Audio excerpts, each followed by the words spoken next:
बहुत बहुत स्वागत है आपका मुखिया जी। आपका थैंक यू। क्या हुआ? संतोष कुमार नाम हुआ।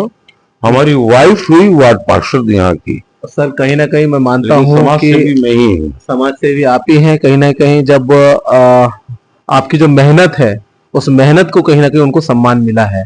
वो तमाम आपका निश्चित। और ये मेहनत को आपकी जनता ने सम्मान ये दिया। समाज का और हमारे लोकप्रिय होने का नतीजा है कि आज मैं कंटिन्यू वार्ड पार्षद बन रहा हूँ, और वो भी दूसरी बार। मैं आपसे मुखिया जी एक बात जानना चाहूंगा, राजनीति में आने का आपका उद्देश्य क्या था? जब आप शुरुआती दौर में, आप यंग टाइम में होंगे, तब राजनीति में आने का उद्देश्य क्या था?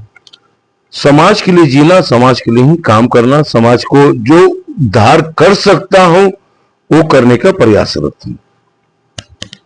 अपने गुज़िश्ता 9 सालों में, क्योंकि लगभग 1 साल का अब रह गया आपका भी टर्म, तो इन 9 सालों के अंदर आप मुझे वो 5 काम बताएं जिसे मैं जनता को इस वीडियो के माध्यम से याद दिला सकूं और जनता उन कामों को याद करके एक बार डिसीजन लेने में सक्षम रहे कि क्या हमें आगे भी आपको कंटिन्यू रखना है या हमें बदलना है। बड़ी सीधा सा सवाल। जितने मैंने गलियां नाला का निर्माण कराया हूं, हमारे पूर्व में कभी किसी ने नहीं कराई। इसका संरक्षण अगर करना है तो रोड पे जाके आप कर सकते हैं। दूसरा, वृद्धा पेंशन, इंदिरा आवास मैंने खुल के कराया।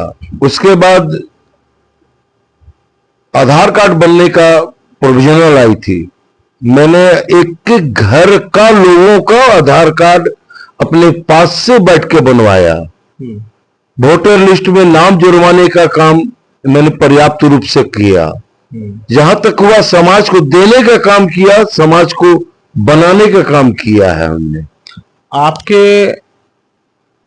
आपके क्षेत्राधिकार से कितने व्यक्तियों का अमूमन नाम कटा होगा? अभी लगभग हम समझते हैं कि 5 से 7% हमारे वोटर्स में से का नाम कटी है, जो कुछ पेपर की वजह से नाम कटा है। तो अब उसमें उम्मीद है कि जो जेन्युइन नाम है वापस जुड़ने की प्रक्रिया चल रही है। जेन्युइन नाम में जो भी लोग छूटे हैं, वो कोशिश है हमारी कि उनका नाम मैं फिर से ऐड करवा दूं। उसके लिए हमें जो भी करना होगा मैं करूंगा, उसके लिए पीछे कभी नहीं हट सकता। अन्यथा लगभग 93% आपके बचे हुए हैं। हाँ,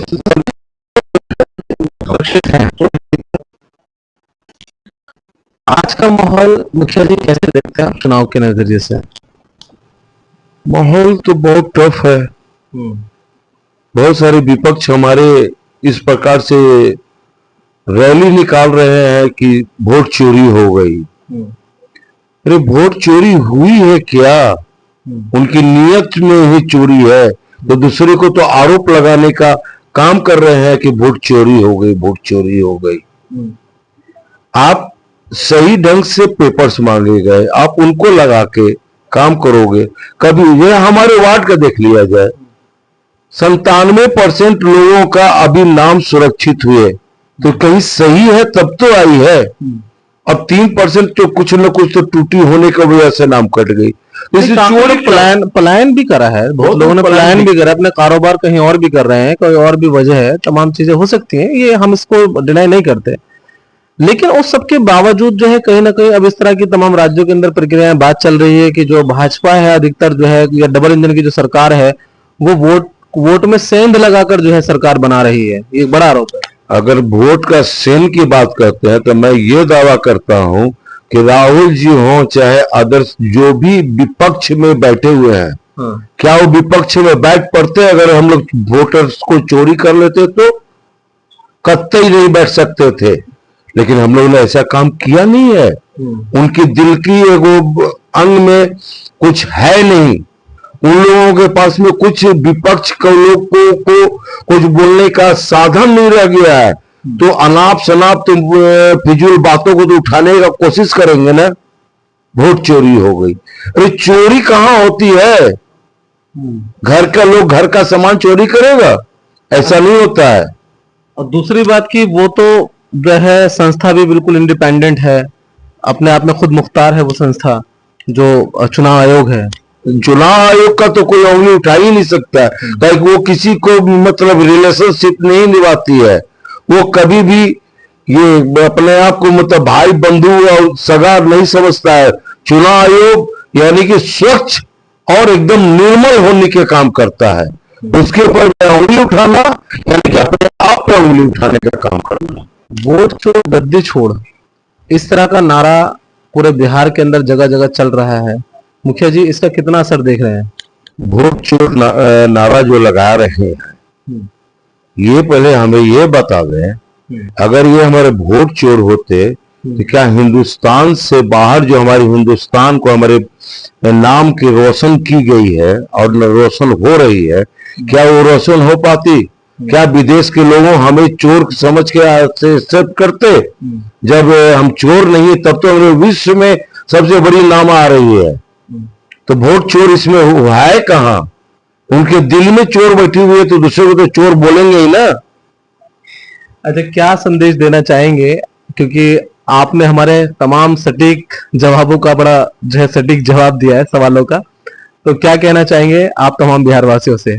बिहारवासी से हम तो यही सवाल करेंगे और ये जवाब भी देंगे कि देख लीजिए, एक बार चुकिएगा तो सदा चुकते रह जाइएगा, और अपनी मजबूती जो बनी हुई है इस मजबूती को कायम रखिएगा, आगे भी सदा कायम ही रहिएगा। तो देखिए, जैसे कि हमने कहा था कि महज मौजूदा विधायक या विधायक की रेस में वो तमाम लोग, कि जरूरी नहीं कि वही दानिश्वर हो, जरूरी नहीं वो, हम ऐसे ऐसे चेहरों को निकाल कर लाते हैं जो पार्षद हैं। और देखिए, एक दावा और भी किया जा रहा है इलाके के अंदर कि यदि अगर ये सीट रिजर्व नहीं हुई तो हम आपको आज वो चेहरा दे रहे हैं जो हो सकता है कि भविष्य का महापौर भी ना बन जाए। ऐसा कॉन्फिडेंस है कि नहीं है? एकदम है, हमारे दिल में भी है। अच्छा, अभी भी आपको आपके दिल की बात जो है वो जनता तक पहुंचा दी, पता है? जी जी। विपिन के साथ मैं फुरकान, बिहार।